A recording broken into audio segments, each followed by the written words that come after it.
Abonnez-vous à la chaîne pour voir les dernières vidéos.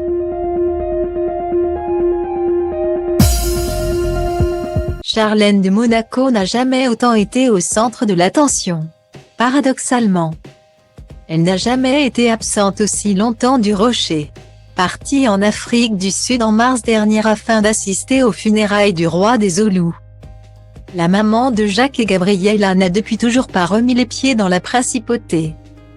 La faute à une grave affection de la sphère ORL, pour laquelle elle a dû passer au bloc opératoire.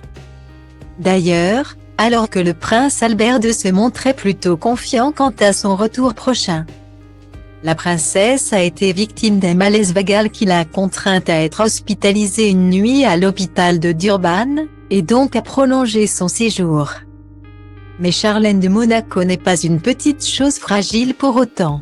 C'est ce qu'a tenu à souligner l'un de ses proches, lequel a décrit une femme à l'opposé de ce que pensent certains. Pour être honnête, Charlène, c'est une olympienne et c'est une dure à cuire, a-t-il martelé dans les colonnes du magazine People. Il y a quelques semaines, plusieurs proches de Charlène de Monaco l'avaient décrite comme malheureuse sur le Rocher, incapable de se faire une place dans la famille Grimaldi. Mais à en croire la source de People, l'ancienne nageuse olympique n'a que faire de se faire accepter. Elle ne se conforme pas aux attentes des autres sur la façon dont un royal devrait agir ou ressembler. Point. Elle se soucie de sauver les rhinocéros et d'apprendre aux enfants à nager. Elle ne veut pas être Kat, note de la rédaction, Middleton. Et elle ne veut pas être Grace Kelly.